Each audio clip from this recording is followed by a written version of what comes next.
Hey, welcome to BreitWerks. What are we doing today? Well, if you were along for the ride, we've already plastic gauged our mains, proved that they're in great shape. Now we've got to do some rod bearings. So that is what today's goal is going to be all about. All right, we've gotten our rods out and we've gotten our bearings out, and we're getting ready to plastic gauge the clearances on the crank. And one of the things that you have to realize is the first pin, the one closest to the flywheel, is actually cylinder number 3. So as you go up, you want to put your heaviest rods in the back. Now these are all within 1 gram, 1.5 grams. Porsche tolerance is like 9 to 11 grams. So we are rock solid tight, but we're still going to put the heavier ones at the back. So we have, pin 3, and then it goes to pin 6. And then after pin 6, you have pin 2 and pin 5, right? So as you're going up the crankshaft, the whole point here is to make sure that your heaviest rods are towards the back. Any torsional vibrations, this flywheel weighs a lot. So that's our goal. So our first rod that we have to deal with is rod number 766. And what we're gonna do is we're gonna bolt him down right there once we put our bearings in. So we've cleaned everything with Kim wipes and 90% rubbing alcohol, 91%, something like that. So we're gonna assemble our bearings onto the rod, and then we'll put our plastic gauge in there and we'll torque this thing down. All right, so here is an example of what happens when you let the rod move. See how we get this smear? Now, if you look really closely at the bearing, you can see the shadow in there, and the shadow is at the absolute perfect width for what we need. But this does happen sometimes. That's why you got to be very careful that the rod doesn't rotate.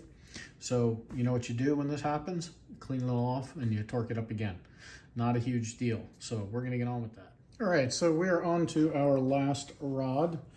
And if you're following along, this is our lightest rod, but this will be cylinder number 4. Now, one of the things that this is, I like to work on the crank in a vertical position. I've tried the horizontal stands, not a huge fan of it. So having it in the vertical position, of course, that makes it a little tough to make sure that your plastic gauge will stay on your bearing. So what I end up doing, and the first thing you want to do, you want to make sure, where do you have your tangs, where do you have your numbers, because you got to match all that up. So the rod is going in this direction.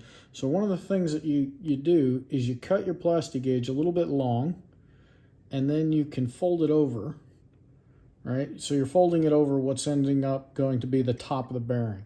So folding it over, it's a wax piece, right? So it's a little malleable, but that'll allow it to kind of hang in place while you're placing the rod onto the crank.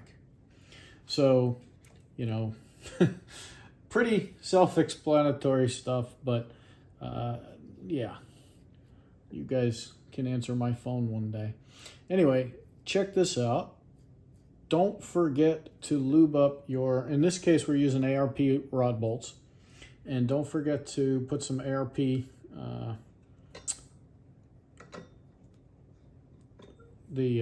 what do they call it? Torque lube, or ARP Ultra Torque fastener assembly lube. So don't forget to put that on there, because as you're torquing these guys down, you want to make sure that you're getting the proper torque. So in this case, ARP gives you both a torque value as well as a bolt stretch. And I've used both. I thought the bolt stretch thing was, super important, but the fact of the matter is, I've never not been at the torque value that ARP says. So instead of trying to do the bolt stretch thing, torque them to what they say is the right number of foot-pounds and go from there. In this particular case, it's 40 foot-pounds. These are the M9 rod bolts. So these fit pretty much everything from the 3.2 all the way through the 993s. So we're going to get these to 40 foot-pounds. And this is a little weird. You know, it's not completely straightforward because the rod can't move. When we're doing final assembly, the rod can move because we got everything lubricated. So it's not really a big deal if it doesn't move, or if it does move. So here, it's just a little awkward. There we go. All right, so we got those at 40, and now all we're gonna do is take them back off. But again, the goal is not to let that rod move until you get everything loose.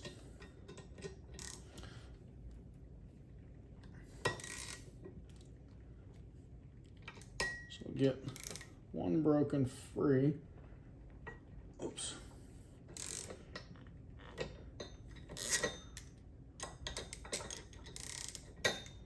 All right. So now we get our rod back off. In order to do that, we're trying to keep this end of the bearing kind of off the rod pin so that we don't smear our plastic gauge. But one of the things that we're going to have to do is pop that rod bolt out.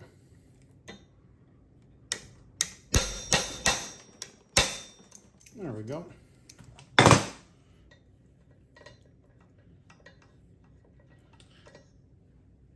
So pull everything back apart, and then we can take our little plastic gauge thing, and we know that we need these clearances to be between 0.30 and 0.88 millimeters. So when we look here, 0.25 is the fattest or the tightest, 0.78 would be the loosest. So when we lay this up against the crank, we are right at that 0.38. So we're in really good place, and all of the pins have basically come out pretty much the same. All the rods are at 0.38. So now we got 6 rods with their bearings. So what we've confirmed here is that our rod resizing was good, our new bearings are good, and the crank polish was good. So a bunch of different dimensions that we're able to just verify that everything is within the range that we want it to be. So that's pretty much the moral of the story there. I'll leave you with one last tip. What I have found, it doesn't matter what brand, but I have found this brake clean is actually the fastest, easiest, quickest way to get the plastic gauge residue off. Now they'll tell you you don't have to get it off, right? So if you don't take it off, not a huge deal. But what I don't like is it creates a little bit of a high spot. So once you've got your rods installed and you're rolling them around to make sure that everything feels good, you feel that little high spot as the rod's rolling around. So I just tend to clean it all the way off, and we start from a fresh surface. As a matter of fact, that's what's going to happen now. This crank, we're going to clean the heck out of it, and then we're going to build the bottom end of this motor. So thanks for watching. Check us out at BreitWerks.com, and have a fantastic day. If you like these kind of videos, hit the subscribe button, and we'll keep making them. Check us out at BreitWerks.com.